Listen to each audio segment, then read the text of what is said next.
Welcome the students of class 6.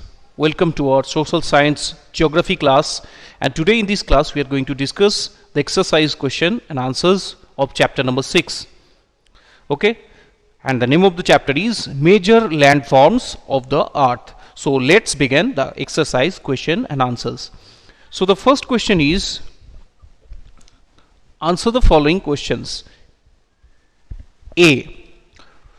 What are the major landforms? And the answer is, the major landforms are mountains, plateaus and plains. Okay, so this is the answer of the first question. Next question, question number B, and the question is, what is the difference between a mountain and a plateau? And so for this answer you have to make two columns, one for mountain and another for plateau, and start writing in the mountain part that it is considerably higher than the surrounding area. Now in the plateau area, point number 1, it is a flat topped tableland standing above the surrounding area. Now again mountain, point number 2, a mountain is any natural elevation of the earth's surface. On the other side, plateaus column, a plateau is an elevated flat land.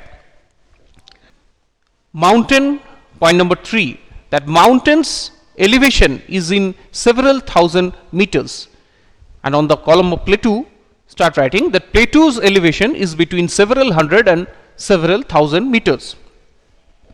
Now in the column of mountain, point number 4, high mountains are snow capped. On the other side, in the column of plateau, point number 4, most of the plateaus are not covered with snow. Now in the fifth point of mountain, that glaciers are found in mountains. On the other side, right in the column of plateau, that plateaus do not have glaciers, except some plateaus such as Tibetan plateau, because it is very high, so some glaciers may be found. Now in sixth point of the plateau, that plateaus are rich in mineral deposits, but I have already mentioned that the mountains are rich in forests. Okay, so these are the difference between mountain and plateaus. Now in the next slide, see that what are the different type of mountains, and the answer is, the different type of mountains are volcanic mountain, fold mountain and block mountain. Okay, so this is the answer of question number 1C. Okay, now the answer question of 1D, and the question is, how are mountains useful to man? The answer is, importance of mountains are that number 1, the mountains are a storehouse of water. Many important rivers originate from glaciers on mountains. Water from the mountains is used for irrigation and generation of hydroelectricity. Point number 2, that river valleys and terraces are ideal for cultivation. Point number 3, that mountains are rich in flora and fauna. Species of a place is called flora and the animal species of a place is called fauna. These are also add variations in our biodiversity. Now point number 4, that mountains provide many forest produce like wood, herbs, medicinal plants, honey, okay, cashew nut, etc.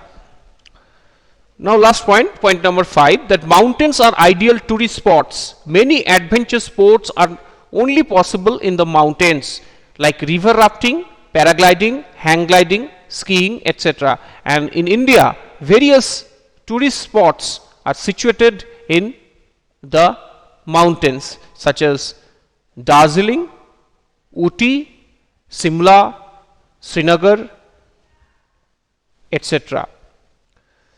So this is the answer of question number D. Now question number E, how are plains formed?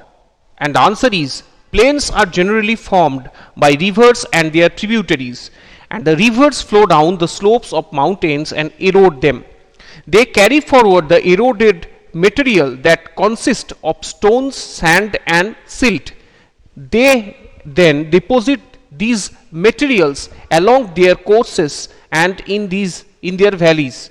It is from these deposits that plains are formed. Okay, students.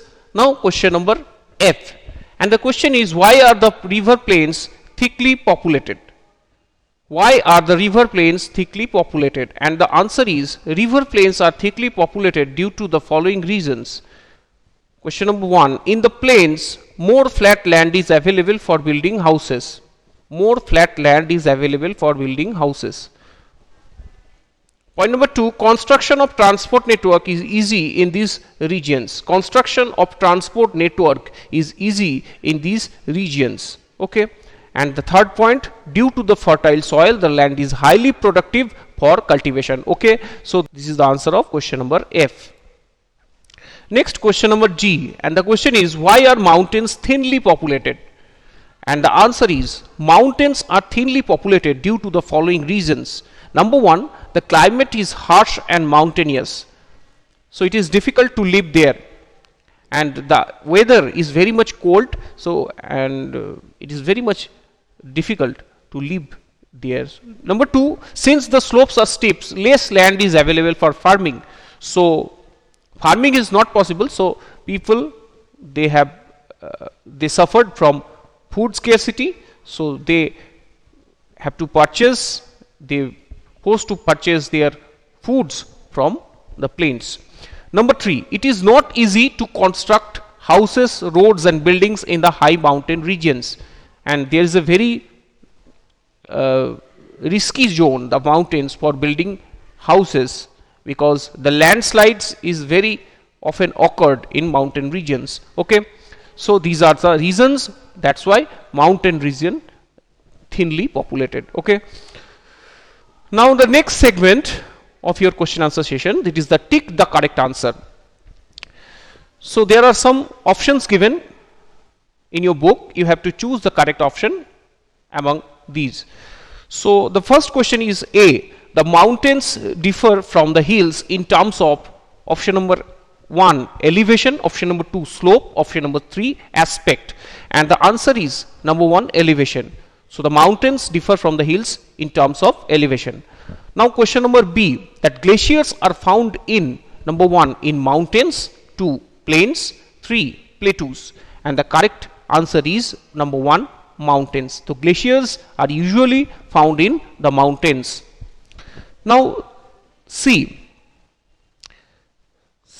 question number C, the Deccan Plateau is located in option number 1 Kenya, option number 2 Australia, option number 3 India, and the correct option is 3 India. Now question number D, that river Yangtze flows in option number 1 South America, option number 2 Australia, option number 3 China, and the correct option is option number 3 China. Okay, Yangtze flows in China. Last point, an important mountain range in Europe is, last question, an important mountain range of Europe is number 1 the Andes, 2 the Alps, 3 the Rockies, and the answer is the Alps. Okay, so that's all from the tick the correct answer segment. Now the number 3 segment. Number 3 segment, fill in the blanks. So you have to fill the blanks present on your book. So the first question, dash is an unbroken flat or low level land, and the answer is plain. Okay, a plain is an unbroken flat or low level land. Number 2, the Himalayas and the Alps are examples of dash types of mountains, and the answer is young fold types of mountains. Okay, now number 3, question number 3 is, the dash areas are rich in mineral deposits, and the answer is plateau areas are rich in mineral deposits. Now question number 4, the dash is a line of mountains, and the answer is the range is a line of mountains. It is called also mountain ranges. Now question number 5, that the dash areas are most productive for farming, and the answer is the plain areas are most productive for farming. Okay, so students, that's all for your question answer session. So rest of the question, these are activity based questions, and your project also given, so you can check it from the previous video. So thank you for watching. See you in the next class with a new chapter. Thank you.